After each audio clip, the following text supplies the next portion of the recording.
Good morning, good evening, and good afternoon. My name is Magdalena Ponurska, and I'm here with the Global Montessori Network. Today, we wanted to take a couple of minutes and talk about reopening our schools.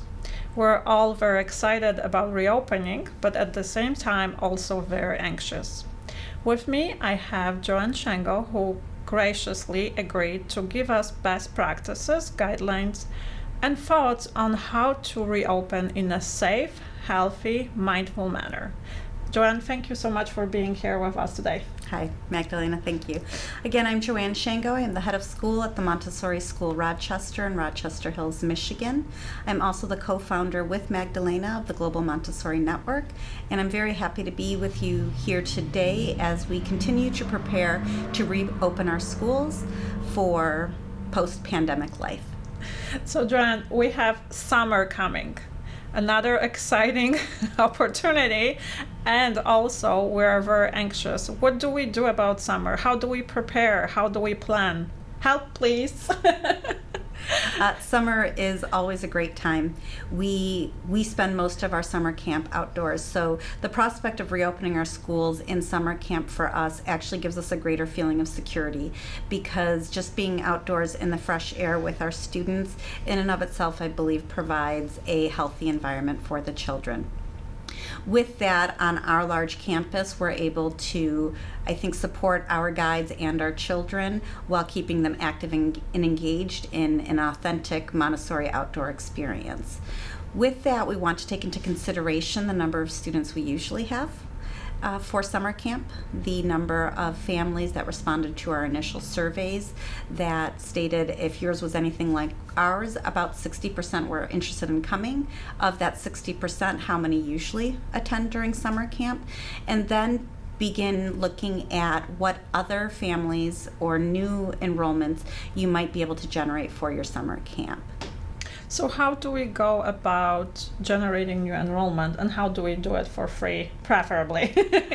For summer camp, it's important to access and make use of the partnerships that you might have had in your community prior. It might be other businesses where you can go back and forth on supporting each other in the businesses, or also on online media presence to be able to share and support and essentially market each other.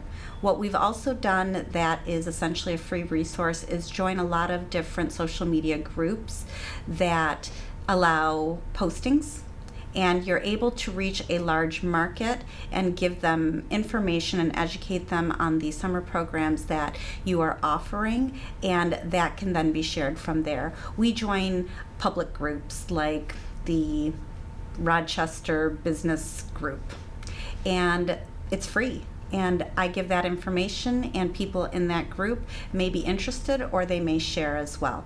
So that's a free way to reach a broader audience. So those are some really great tips for marketing, especially for free when you are a smaller school. What do we do about re-enrollment? So during the summer, parents want to come, they want to see our schools. How do we go about that?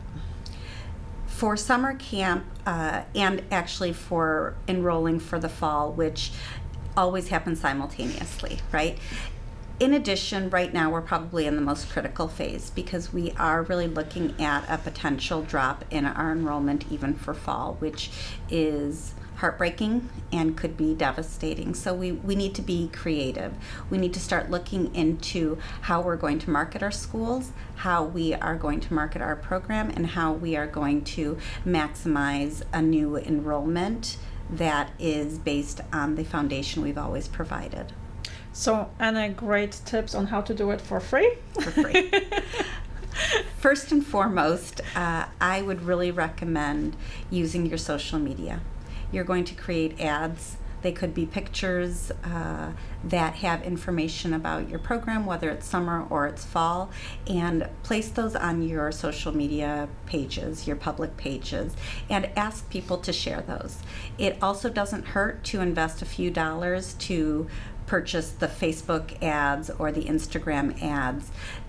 $10 goes a long way. You can reach 500 people a day, I think, for $10 on Facebook, and for 5 days, which is a considerable amount of people.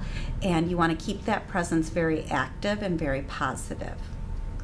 How about videos? Can we do some videos? I think virtual tours are really important.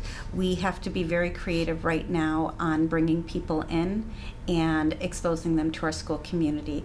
So to create virtual tours is a very great option. You can do this really simply. You can do it with your iPhone or iPad with another team member and systematically go through your school. What we're doing here is creating an intro that would support each of the tours that we create, but we are creating a different tour for our infant program, one for our toddler program, one for our primary program, and one for our elementary program. To have 4 different videos that now go into circulation via social media that can also be sent out as a link for any email inquiries or telephone inquiries is a great alternative to bringing people into your school.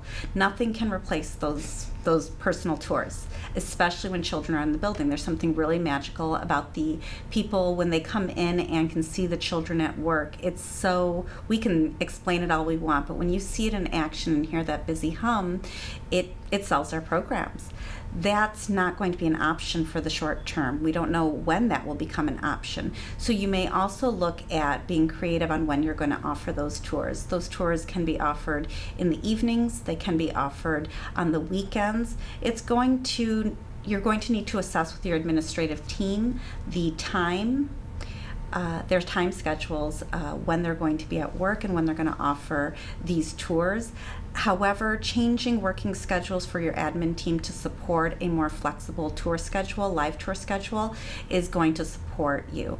If you're unable to make a virtual tour or uncomfortable working with that video technology, you can also look at making a photo montage, and through a series of photos using systems like what is it? PowerPoint. We talked about PowerPoint. Yeah. With PowerPoint, you can create an almost like flip grid, if you will, of photo images with information that can be shared on your social media and can be sent out as links for all prospective interests that call or email you. So those were some amazing tips, and most importantly, they're free. So thank you so much for doing that and for sharing with us. We'll definitely be taking advantage of it. And once we have our videos/PowerPoint presentations ready, we'll definitely share that with all of you guys.